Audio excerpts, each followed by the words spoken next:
Baik, perkenalkan nama saya Nyoman Amrita Indraswari dengan NIM akhir 018. Hari ini saya akan mempresentasikan laporan proposal saya dengan judul Sistem Prediksi Biaya Premi Asuransi Kesehatan menggunakan Random Forest Regression dan XGBoost Regression dengan pendekatan Explainable AI. Baik, di sini ada daftar isi.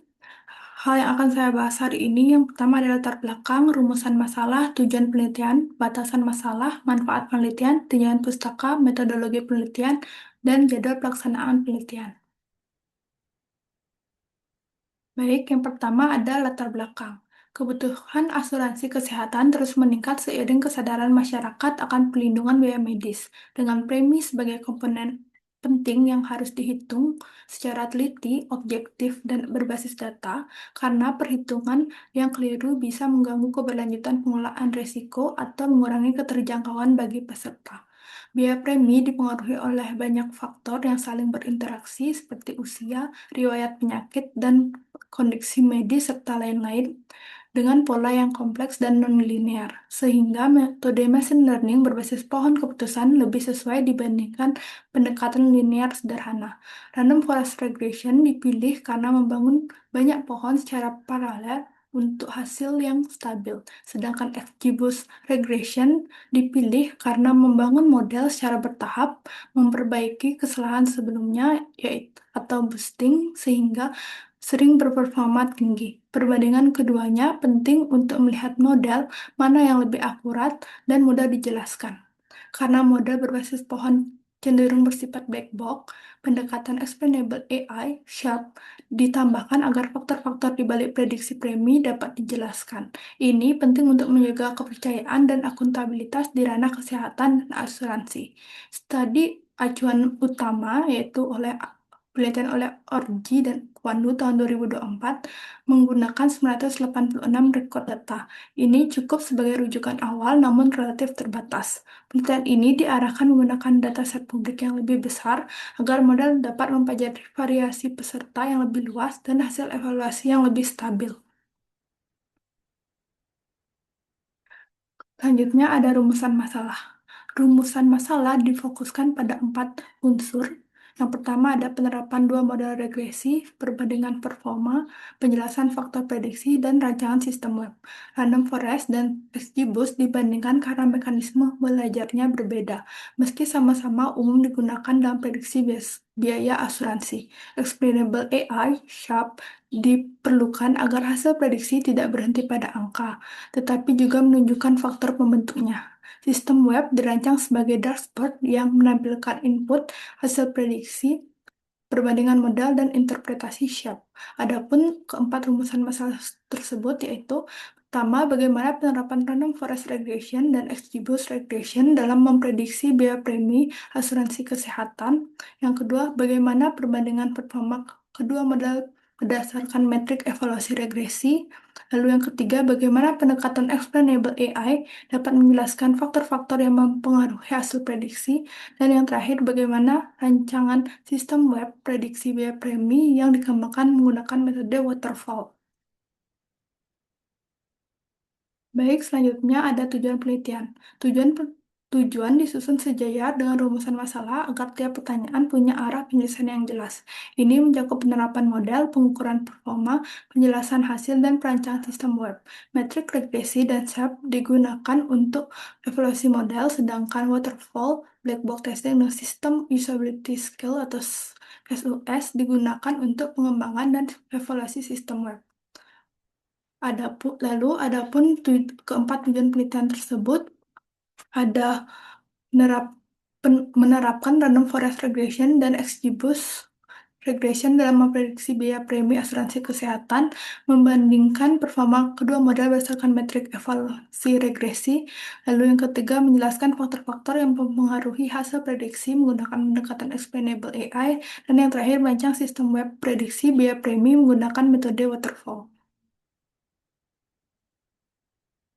Baik, selanjutnya ada batasan masalah. Batasan masalah diperlukan agar rancangan tetap terukur dan tidak melebar ke pembahasan bisnis asuransi yang terlalu luas. Ruang lingkup difokuskan pada data premi sebagai masalah regresi dibandingkan menggunakan random forest dan XGBoost regression dievaluasi menggunakan MIE, RMSE, dan R kuadrat atau koefisien deterministik, serta ditampilkan melalui sistem web yang diuji dengan black box testing dan sistem usability scale. Ada, ada pun 9 batas salah yang saya tentukan. Yang pertama ada data yang digunakan berupa dataset publik yang berkaitan dengan biaya premi atau biaya asuransi kesehatan. Yang kedua, variabel target berupa nilai biaya premi asuransi kesehatan atau nilai biaya asuransi yang merepresentasikan beban premi. Yang ketiga, metode prediksi yang digunakan hanya random forest regression dan XGBoost regression. Lalu yang keempat, evaluasi performa modal dilakukan menggunakan MAE, RMSE, dan R kuadrat sebagai metrik regresi. Lalu yang kelima, pendekatan explainable AA. Mohon maaf, yang kelima, pendekatan explainable AA difokuskan pada Sharpe untuk menjelaskan kontribusi fitur terhadap prediksi. Lalu yang keenam, pembahasan tidak diarahkan pada proses bisnis lengkap perusahaan asuransi, melainkan pada alur pemodelan prediksi dan interpretasi fitur. Lalu yang ketujuh, implementasi diarahkan pada eksperimen komputasional menggunakan bahasa pemrograman Python dan pustaka pendukung yang relevan. Dataset yang digunakan diupayakan memiliki jumlah observasi lebih besar daripada dataset Orji dan Ukondu pada tahun 2024 yang terdiri atas 986 record selama struktur variabel tetap relevan dengan prediksi biaya premi asuransi kesehatan, dan yang terakhir luaran sistem dibatasi pada sistem web berbentuk dashboard prediksi, bukan sistem penuh yang terintegrasi dengan basis data internal perusahaan asuransi. Selanjutnya ada manfaat penelitian. Yang pertama, bagi peneliti memperkuat kemampuan menerapkan alur kerja prediksi berbasis data dari pengolahan data hingga evaluasi modal, serta memberi pengalaman membandingkan dua pendekatan ensemble berbeda, yaitu Bayesian untuk random forest dan boosting untuk XGBoost. Penggunaan Sharp melatih kemampuan baca kontribusi fitur di balik prediksi sekaligus melatih argumentasi ilmiah yang berorientasi pada akurasi sekaligus transparansi modal. Lalu yang kedua, bagi akademisi dan mahasiswa informatika, ini menjadi contoh rancangan pemodelan yang memadukan regresi dan interpretabilitas, menggabungkan nilai akademik dari data kesehatan, aktuaria, analitik prediktif, dan explainable AI. Prosesnya memperlihatkan bagaimana masalah dunia nyata diterjemahkan menjadi masalah regresi hingga evaluasi metrik, sekaligus memperkaya pembelajaran di bidang data mining, machine learning, dan sistem pendukung keputusan. Lalu, bagi perusahaan asuransi atau pengambil keputusan, memberikan gambaran objektif estimasi premi berdasarkan pola data riwayat, medis, dan demografis sebagai masukan kuantitatif pendukung bukan pengganti. Pertimbangan aktuaria sekaligus menunjukkan fitur paling berpengaruh agar analisis lebih transparan. Dashboard web yang dibangun menampilkan input data, estimasi premi, perbandingan model, dan visualisasi Sharpe, serta diuji melalui black box testing dan sistem usability scale. Lalu yang terakhir, bagi masyarakat atau calon nasabah, mana ini membantu masyarakat memahami bahwa premi bukan angka yang ditetapkan sepihak, melainkan hasil kombinasi faktor risiko dan kondisi kesehatan. Model yang explainable memperlihatkan dasar variabel di balik prediksi sehingga calon nasabah dapat memahami alasan perbedaan nilai premi antar individu. Baik, selanjutnya ada tinjauan pustaka. Yang pertama ada tinjauan empiris. Ini terdiri dari yang pertama, kelompok kajian yang akan dibahas yaitu prediksi biaya premi berbasis machine learning dan explainable AI. Penelitian oleh Orji dan Ukwandu tahun 2024 memprediksi biaya asuransi medis menggunakan XGBoost, GBMM, dan Random Forest pada dataset 986 baris. Ini dievaluasi dengan R kuadrat, MAE, MSE, dan MAPE. XGBoost unggul secara keseluruhan, sementara Random Forest tetap kompetitif dengan sumber daya lebih ringan. Sharp dan ICE digunakan untuk menjelaskan faktor penentu premi. Artikel ini menjadi rujukan utama proposal dengan perbedaan proposal hanya membandingkan Random Forest dan XGBoost fokus interpretasi pada Sharp dan mengupayakan dataset yang lebih besar. Lalu, kelompok kajian kedua yaitu prediksi premi dengan modal regresi. Penelitian oleh Kausik et al. Tahun 2022, penelitian oleh Dutta et al. Tahun 2023, dan Kaffuria tahun 2022 menempatkan premi sebagai target numerik yang diprediksi lewat regresi. Dengan evaluasi umum menggunakan MAE, RMSE, dan R kuadrat, Kaffuria secara khusus membandingkan beberapa algoritma termasuk XGBoost dan Random Forest. Lalu untuk kajian selanjutnya ada perbandingan algoritma untuk Whole Inference Pricing. Penelitian oleh Bau dan MD Hanif tahun 2024 menekankan pemilihan algoritma harus berdasarkan performa terukur, bukan popularitas. Dan penelitian oleh Danendra dan Rizky tahun 2025 dan penelitian oleh Emek tahun 2024 memperkuat posisi bahwa prediksi biaya asuransi relevan secara teknis maupun operasional bagi sektor asuransi. Lalu, kelompok kajian selanjutnya itu pengembangan dan evaluasi sistem web. Penelitian oleh Siburian dan Latifah tahun 2023 menggunakan metode waterfall untuk pengembangan sistem informasi berbasis web. Penelitian oleh Mahendra dan Asma Rajaya tahun 2022 menggabungkan black box testing dan sistem usability skill atau SOS untuk evaluasi aplikasi, sedangkan Hizi et al. Tahun 2022 menunjukkan SUS lazim digunakan pada aplikasi kesehatan digital dengan skor 0 sampai 100. Lalu ada kelompok kajian rancang. Lalu ada posisi rancangan yang diusulkan, di mana rancangan berada di titik temu antara prediksi premi, perbandingan model berbasis pohon, dan explainable AI. Dengan fokus pada dua model, yaitu Random Forest dan XGBoost, agar analisis tetap terarah. Penelitian oleh Orji dan Ukwandu tahun 2024 menjadi rujukan utama karena menghubungkan langsung Random Forest, XGBoost, dan Sharp dalam satu kerangka. Baik, di sini ada tabel ringkasan tinjauan empiris yang mendukung rancangan, ada kelompok kajian, sumber utama, dan kontribusi terhadap rancangan. Pertama, kelompok kajian prediksi premi dan explainable AI. Maaf, kelompok kajian pertama itu prediksi premi dan explainable AI, di mana di mana sumber utama yaitu Orji dan Ukanu pada tahun 2024 dan Kapse et al. Tahun 2025. Kontribusi terhadap rancangan menjadi dasar integrasi Random Forest, XGBoost, metrik regresi, dan Sharp dalam prediksi biaya premi. Lalu, kelompok kajian prediksi premi versus regresi, sumber utamanya Kausik et al. Tahun 2022, Duta et al. Tahun 2023, dan Kafuria tahun 2022. Ini berkontribusi terhadap rancangan yaitu menguatkan posisi biaya premi sebagai target numerik dan mendukung penggunaan metrik MAE, MSE, serta R kuadrat.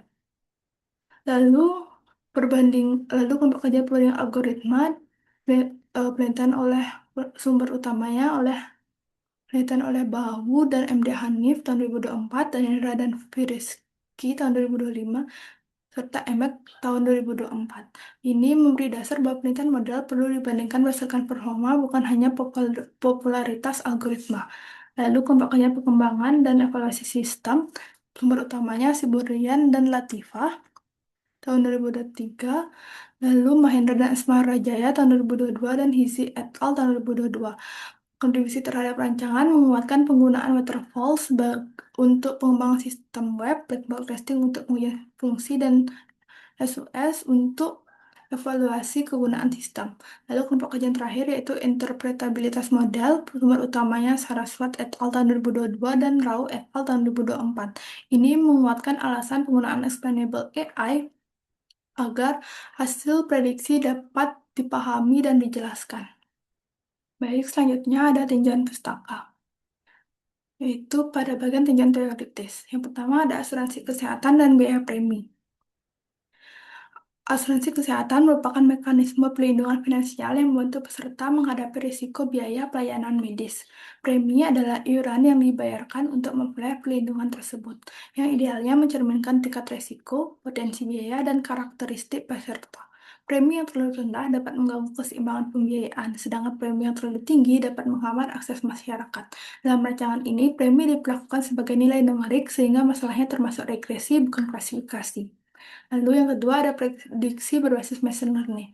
Evaluasi model regresi tidak dapat menggunakan akurasi seperti pada klasifikasi karena keluaran model berupa angka kontinu. Metrik seperti MAE dan RMSE membaca rata-rata jarak prediksi dari nilai aktual, sedangkan R kuadrat atau koefisien determinasi membaca seberapa besar variasi target dapat dijelaskan model.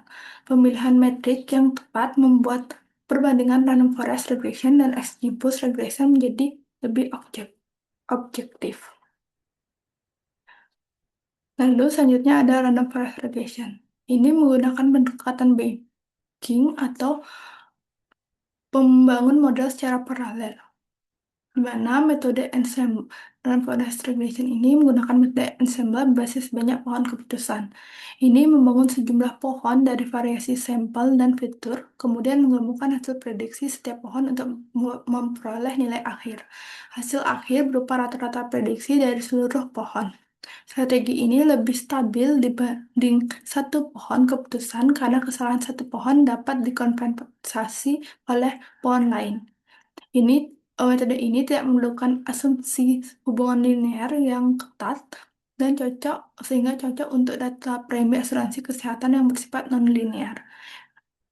Metode ini dapat memberikan nilai pentingnya fitur atau fitur importance sebagai dasar interpretasi lanjutan melalui Sharpe. Lalu selanjutnya ada XGBoost regression. Metode ini menggunakan pendekatan boosting, yaitu membangun pohon secara bertahap. Metode ini mengimplementasikan gradient boosting yang membangun model secara bertahap. Setiap pohon baru berusaha memperbaiki kesalahan atau residual dari kumpulan pohon sebelumnya. Mekanisme ini membuat XGBoost regression sering menghasilkan performa tinggi pada data tabular. Di mana kelebihan XGBoost regression ini efisiensi, fleksibilitas, dan kemampuan mengontrol overfitting melalui parameter regularisasi, jumlah pohon, kedalaman pohon, laju pembelajaran, dan subsampling. Selanjutnya ada evaluasi modal regresi. Evaluasi modal regresi digunakan untuk mengetahui kedekatan hasil prediksi dengan nilai aktual menggunakan tiga metrik berikut. Yang pertama ada MAE atau Mean Absolute Error, di mana ini menghitung rata-rata nilai absolut dari selisih antara nilai aktual dan nilai prediksi. Nilai MAE yang lebih kecil menunjukkan rata-rata kesalahan prediksi yang lebih rendah, dan satuannya sama dengan biaya premi sehingga mudah dibaca. Rumusnya sebagai berikut.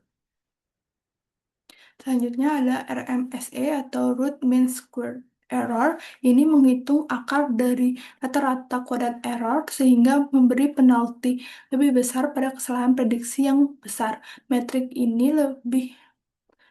ini penting ketika selisih prediksi besar dianggap lebih bermasalah dibandingkan selisih kecil. Ini rumusnya. Lalu ada R kuadrat atau koefisien determinasi. Ini mengukur kemampuan model menjelaskan variasi nilai target. Nilai R kuadrat mendekati 1 menunjukkan model mampu menjelaskan sebagian besar variasi target. Nilai rendah menunjukkan model belum cukup kuat membaca pola data. R kuadrat tidak boleh dibaca sendirian dan perlu dikombinasikan dengan MAE dan RMSE. Ini rumusnya.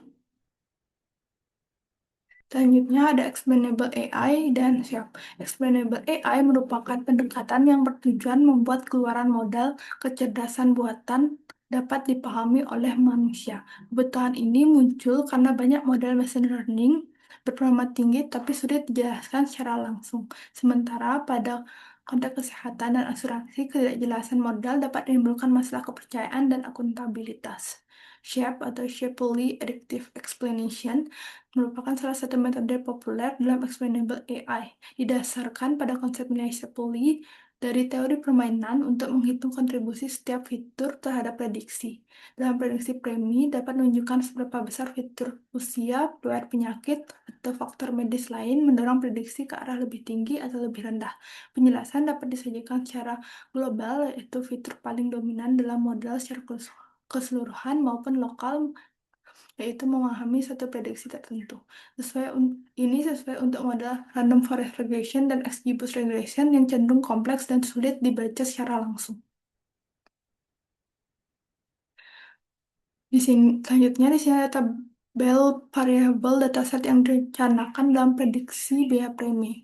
Yang pertama ada kelompok di sini ada kelompok variabel dan peran dalam modal. Yang pertama ada demografi, variabelnya age. Peran dalam modal input untuk membaca pengaruh umur terhadap biaya premi.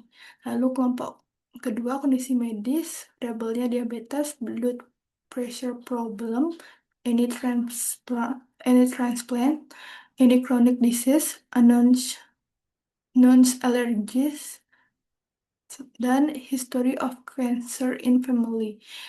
Peran dalam modal input untuk membaca riwayat dan kondisi kesehatan yang dapat memengaruhi resiko. Lalu kelompok ketiga ukuran tubuh. Variabelnya age dan weight. Eh, Peran dalam modal input untuk menggambarkan karakteristik kata- maaf, peran dalam modal yaitu input untuk menggambarkan karakteristik fisik peserta dan potensi indikator kesehatan. Lalu yang keempat ada riwayat tindakan, variabelnya number of major surgeries, di mana inputnya ini input peran modal itu input untuk membaca riwayat tindakan medis besar. Lalu yang terakhir ada target yaitu premium price yaitu output numerik yang diprediksi oleh model regresi. Dapat dilihat pada gambar di samping di sini ada grafik satu yaitu komposisi kelompok variabel pada rancangan dataset. Ini didapatkan dari penelitian uh, Upandu dan Orji yang sebagai acuan utama kita, di mana demografi, jumlah variabelnya satu, kondisi medis jumlah variabelnya 6, ukuran tubuh 2, riwayat tindakan 1, dan target 1. Baik, selanjutnya ada metodologi penelitian. Yang pertama ada identifikasi masalah. Ini didasarkan pada kebutuhan estimasi biaya premi asuransi kesehatan yang lebih objektif dan dapat dijelaskan. Premi dipengaruhi oleh banyak variabel sehingga metode yang hanya membaca satu hingga dua faktor tidak cukup. Data historis dapat dimanfaatkan untuk mempelajari hubungan karakteristik peserta dan nilai premi. Masalah utamanya memilih model yang akurat sekaligus dapat menjelaskan faktor penentu. Random forest regression dan XGBoost regression dipilih karena performa kuat pada data tabular. SAP ditambahkan untuk menjawab kebutuhan interpretasi model ini. Yang kedua ada analisis kebutuhan penelitian. Yang pertama ada kebutuhan data. Variable input berkaitan dengan karakteristik variabel target berupa biaya premi. Lalu ada data harus terstruktur agar dapat diproses model regresi. Lalu variabel numerik dianalisis langsung, variabel kategorik diubah ke bentuk numerik. Lalu struktur dataset Orji dan Ukwandu tahun 2024 dijadikan acuan.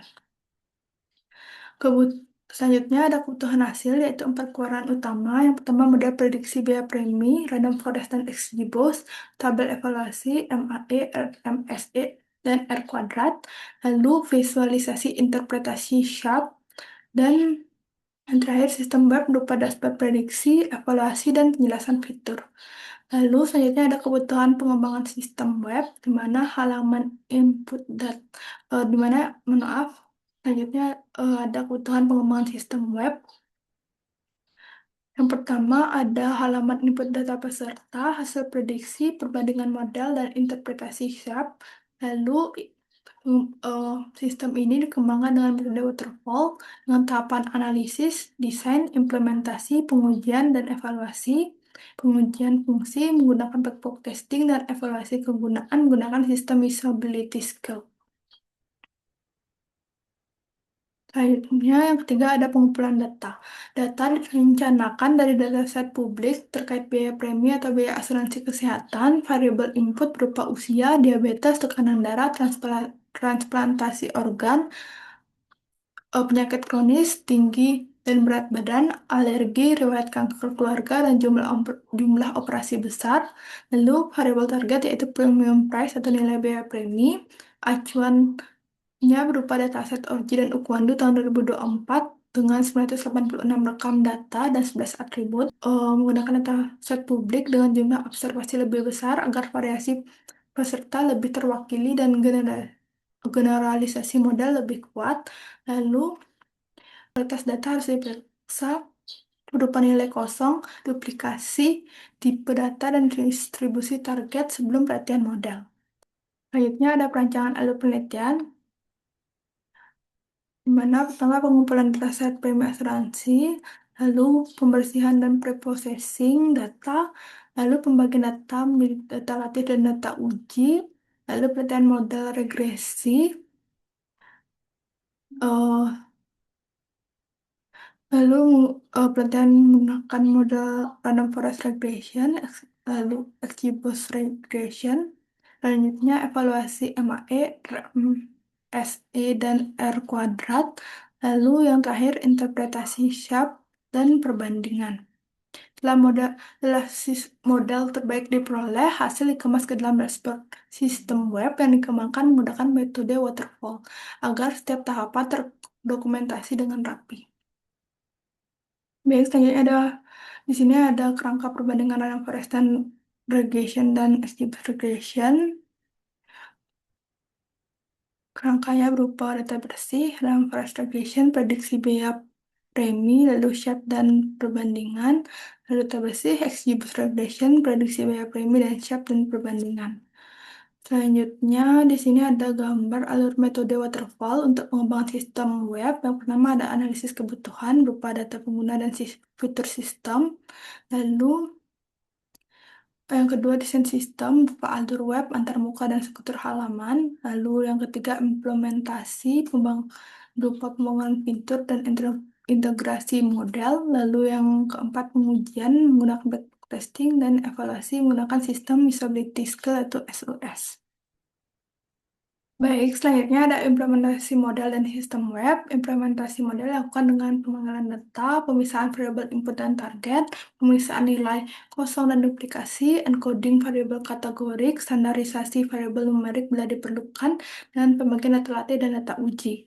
Lalu implementasi sistem web, halaman utama, form input, proses prediksi, tampilan hasil, tabel evaluasi, dan visualisasi Sharp, di mana pengguna tidak menjalankan kode langsung, dan ini semua dapat diakses melalui dashboard.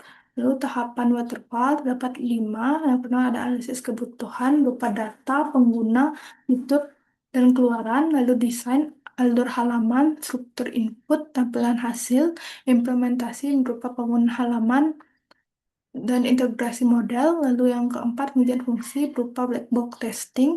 Dan yang terakhir evaluasi menggunakan sistem usability skill. Selanjutnya di sini ada tabel tahapan implementasi modal. Tahap pertama membaca dataset dan memeriksa struktur data, keluarannya data awal dan daftar variabel. Lalu yang kedua melakukan cleaning, encoding, penyesuaian data, keluarannya data siap olah.